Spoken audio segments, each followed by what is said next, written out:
gue banyak banget produk yang gagal sih sebenarnya sih.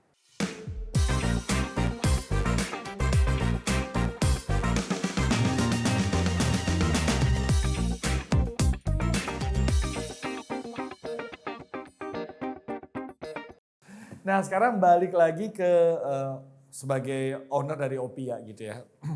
Lu kan melihat ini kayak, oh gua udah ya kurang lebih sooner or later akan pensiun gitu dari MC. Makanya lu nyiapin Opia atau emang Opia itu passion lu di bidang kuliner?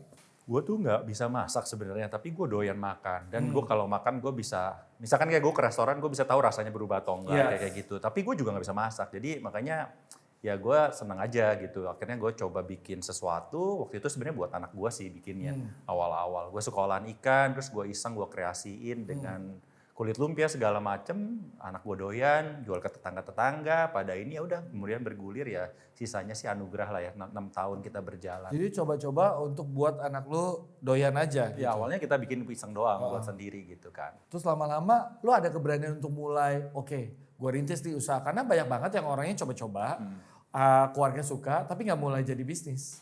Karena ya itu dari awal kan gue udah tahu gue juga harus punya another business gitu ya buat support MC ini gitu kan. Jadi ya udah, terus pas tetangga-tetangga responnya bagus, why not? Dulu kemasan juga masih sederhana lah. Sampai kita akhirnya ngurus BPOM, kita punya dapur yang proper segala macam, ya kita bisa jalan sih. So gimana bisnis Opia sekarang? Puji Tuhan. Sesuai dengan ekspektasi? 4 tahun pertama karena gue ngejalaninnya masih sambil sibuk MC dan gue nggak terlalu fokus ya seadanya. Tapi gue nggak pernah rugi, cuma nggak pernah untung gimana-gimana juga. Jadi ya udah jalan aja gitu ya, maksudnya buat operasional segala macam. Tapi ya Tuhan baik sih ya, di saat gue waktu 4 tahun itu gue ngerasa udah pengen tutup juga. Gue ingat banget di akhir 2019.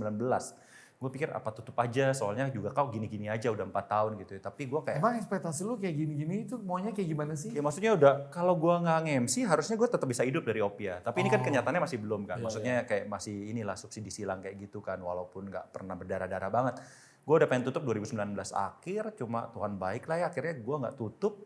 Gue inget banget Maret 2020. MC stop, semua stop. Opia menyelamatkan hidup gue dan keluarga sih ya. Kita naik 4 kali lipat pas pandemi. Wow. Sales kita naik 4 kali lipat dan Tuhan baik udah siapin semuanya. Kalau dulu gue masih di tempat dapur gue yang lama, untuk naik 4 kali lipat gue juga gak akan bisa afford sih karena tempatnya kecil. Jadi pas gue pindah ke tempat yang baru, pas itu omset naik 4 kali lipat, jadi gue bisa kejar itu semua. Lu juga gak kebayang kan? Waktu pas pandemi orang-orang bilang karena gak ada MC, gak ada wedding, semuanya Kuras tabungan. semuanya nyantai gitu, gue malah sibuk banget sih karena ininya growth banget gitu. Wow. Nah, lu sejauh apa membuat diferensiasi? Karena kan produk serupa mungkin banyak gitu ya. Bagaimana lu Opia ini bisa, oh ini nih nilai atau value-nya gitu, diferensiasinya? Sebenarnya sederhana ya, gue nggak terlalu suka bikin makanan yang terlalu kekinian, habis itu booming sesaat, habis itu hilang gitu. Waktu itu gue cuma mikir, yang namanya otak-otak, pempek, siomay, batagor tuh everlasting banget gitu. Cuma gimana caranya kita create something yang beda aja. Waktu itu kepikirannya otak-otak, terus gue bungkus sama kulit lumpia, gue paduin 2 tekstur berbeda gitu ya. Tekstur kenyal sama tekstur crunchy, terus gue tambahin juga dengan bumbu kacang. That's why gue riset bumbu kacang juga cukup lama, karena gue pengen bumbu kacangnya agak beda sama yang lain gitu. Mungkin yang bikin gue ini juga karena gue berhasil menemukan metode dia bisa di frozen walaupun tanpa pengawet, kita bisa di frozen, jadi tuh orang-orang bisa stok di rumah gitu. Mama kan suka banget gitu ya punya stok-stok kayak gitu di rumah. Ya sesimpel itu sih sebenarnya sih. Nah, hebat tuh, ada satu kata kunci yang gue bisa serap tuh riset. Nah, lu sempet nih di Instagram lu caci maki orang-orang yang copycat ya. Gak caci maki, Oh, gue cuma ya, menegur halus. ya gue cuma ini sih Kesel. sebenarnya Marah. Apa bedanya? Ini kuncinya nih, kalau mau jadi pebisnis harus riset gitu ya. Tapi banyak banget orang-orang yang dengan gampang ngambil apa yang lu udah riset, di copy paste, lalu dijual lagi. Itu emang benar kejadian? Kejadiannya terus-terusan sih, tapi sebenarnya kalau yang copy paste bikin produk sejenis itu banyak, karena gue juga nggak bisa patenin. Lu mau bungkus otak-otak dengan apapun, mau bungkus tahu dengan apapun silakan. Lu mau bikin otak-otak lumpia ini, begitu jalan lu mau copy sih silakan. Yang gue waktu itu permasalahkan sebenarnya di sosmed adalah mereka ngambil fotonya, mereka ngambil logonya, mereka ngambil namanya. Luar biasa orang itu. Tiga-tiganya. Gak ada. Dan waktu gue tegur, mereka cuma bilang, oh sorry nggak tahu. Nggak mungkin nggak tahu, lu ngambil fotonya, lu edit, lu ilangin logo ininya, dan lu ambil semuanya gitu termasuk ininya. Karena mungkin gini juga sih yang untungnya gue tuh patenin brand Opia-nya. Iya. Opia-nya itu gue patenin. Orang mikir tuh Opia tuh kayak batagor, kayak Ya sebutan biasa lah. cireng gitu ya. Iya. Otak-otak lumpia jadi disingkat Opia. Opia. Nah, brand Opia-nya yang gue udah patenin. Jadi sebenarnya semua orang boleh bikin otak-otak lumpia tapi nggak bisa pakai nama Opia. Jadi lu yang punya Opia-nya. Betul. Makanya itu yang gue sebenarnya ini. Karena kan kita punya, kita juga udah daftarin di Dirjen ini kan ya. Jadi kan sebenarnya hak itu udah ada. Jadi kalau kita mau sue, kita sebenarnya bisa sue. Cuma kan gue lebih baik yang ngomong baik-baik lah. Sesama UMKM juga ngapain kita saling jatuhin juga gitu. Terus mereka responnya apa waktu lu tegur gitu? Ya yang minta maaf ada. Kalau minta maaf gue really appreciate sih. Oh sorry ya gini-gini udah terus dia take down semuanya. Tapi yang itu, oh saya nggak tahu. Atau dia tetap ngotot. Tapi nggak di take down juga? Iya dia tetap ngotot jual pakai itu segala macam. Jadi ya itu yang kita sebenarnya mempermasalahkan itu sih. Etika bisnis lah ya. Gitu. Gue juga kalau misalkan mau niru produk orang atau apa ya gue bikin sendiri. Tapi kan gue nggak berani tuh literally ngambil foto sama ininya kan. Tapi kan ada orang kalau yang UMKM sekarang kan ada 3 langkah. Ambil, tiru, modifikasi. Betul. Itu apakah berlaku juga? Harusnya Gue nanya sama orang. Ya, minimal modifikasinya lah ya. Iya, Modifikasi yang terakhir harusnya dia modifikasi. Either packagingnya, either fotonya, either logonya, namanya gitu kan. Ya lu berkreasi dengan nama sendiri lah ya. Michael otak-otak lumpia, Michael Chandra gitu atau apa gitu kan. Mopia, Michael otak-otak lumpia. Ya, gitu apapun lah ya. Boleh lah ya. Kalau ini kan benar-benar gila logo dicomot, foto dicomot, ini dicomot ya susah sih. Menurut gua di Indonesia ini memang etika bisnisnya gini.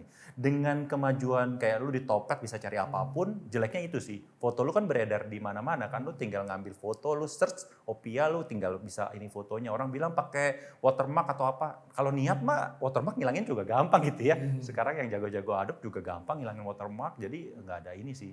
Susahnya yang lagi etika masing-masing lah menurut gue sih. Oke, jadi menurut lu apa yang harus disiapkan sama teman-teman kalau ketika kita merintis bisnis atau punya bisnis? Etikanya seperti apa sih? Mungkin ada langkah-langkahnya.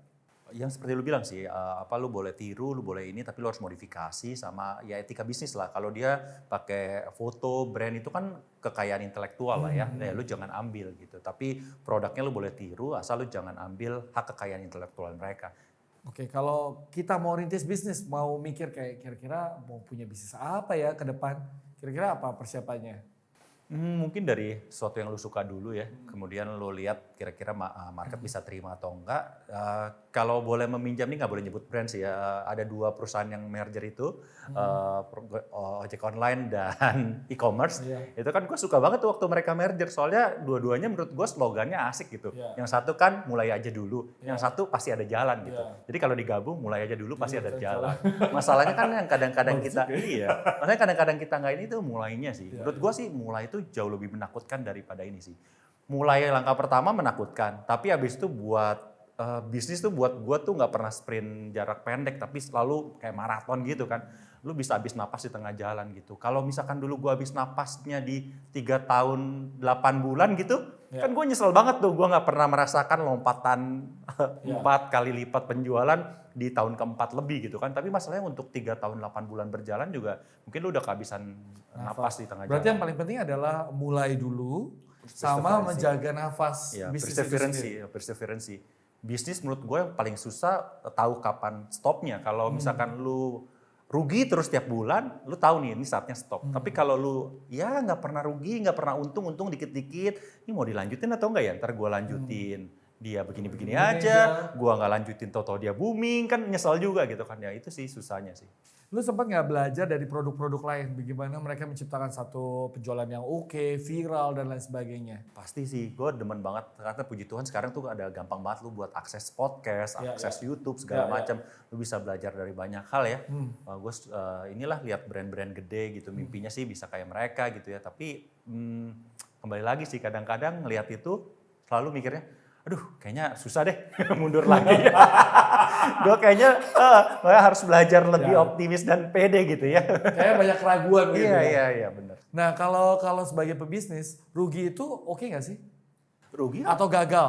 Gagal sih, gue banyak gagal atau rugi? Gue banyak banget produk yang gagal sih sebenarnya sih. Gitu sebelum bikin lu kapok nggak untuk bisnis? Kadang-kadang bikin down gitu ya, tapi ya gue rasa tetap sih harus bangkit lagi dan lu harus coba lagi sih mau nggak mau sih. Gak ada pilihan sih kecuali lu terlahir sebagai anak sultan gitu ya. Gak kerja bisa ini sih gue pilih gak bikin produk. Soalnya gue agak pemalu, tapi gue bisa jadi MC sampai detik hari ini.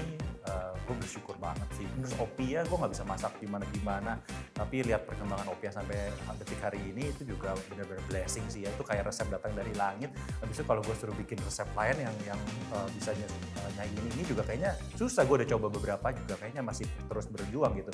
Lu harus coba sih. Lu nggak pernah tahu rasanya apel kalau lu nggak coba makan apel gitu kan. Jadi lu coba, dan mumpung masih muda coba secepat mungkin gitu.